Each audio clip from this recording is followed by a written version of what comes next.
भगवद्गीता अध्याय 15 प्राकृत. श्री भगवान म्हणाले, खाली शाखावरी मूळ नित्य शुद्ध बोलिला, ज्याच्या पानामध्ये वेद जाणे तो वेद जाणतो. वरीही शाखा फुटल्या तयास, ही भोग पाने गुणपुष्ट जेथे. खालीही मुळे निगती नवीन, दृढावली कर्मबळे नृलोकी. त्यांचे तसे रूप दिसेन येथे, भासेन शेंडा बुडका न खांदा. घेऊनी वैराग्य भंग शस्त्र, तोडून हा दृढ मूलवृक्ष. घ्यावा पुढे शोध तया पदाचा, जेथुनी मागे फिरणे नसेची. द्यावी बुडी त्या परमात्मतत्वी, प्रवृत्ती जेथे स्फुरली अनादी. जे मान मोहासह संग दोष, जाळून निवारसन आत्मनिष्ठ. द्वंद्वेन घेती सुख दुःख मूळ, ते प्राज्ञ त्या नित्यपदी प्रविष्ट. न त्यासी उजळी सूर्य कायसे अग्निचंद्र हे, जेथ गेला न परते माझे अंतिम धाम ते. माझाची अंश संसारी झाला जीव सनातन, पंचेंद्रिय मनोयुक्त प्रकृतीतून खेचितो.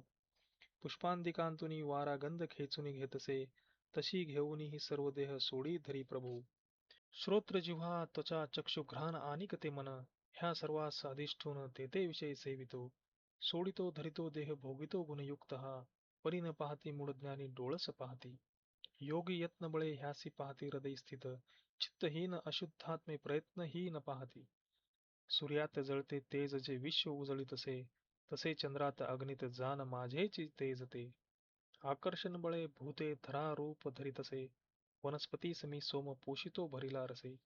मी वैश्वानर रूपाने प्राणी देहात राहुनी, अन्य ती पचविचारी प्राणापानास फुंकुनी. सर्वांतरी मी करीतो निवास, देतो स्मृती ज्ञान विवेक सर्वा. समग्र वेदास ही मीची वैद्य, वेदज्ञ मी वेद रहस्य करता. लोकी पुरुष ते दोन अक्षर आणि अक्षर, अक्षर सर्वची ही भूते स्थिर अक्षर बोलिला.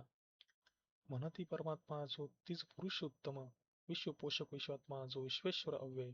मी क्षरा अक्षराहुनी वेगळा आणि उत्तम, वेदलोक म्हणे माते म्हणून पुरुषोत्तम. मोह सारुनी जो दूर जाणे मी पुरुषोत्तम, सर्वज्ञ तो सर्व भावे सर्व रूपी भजे मज.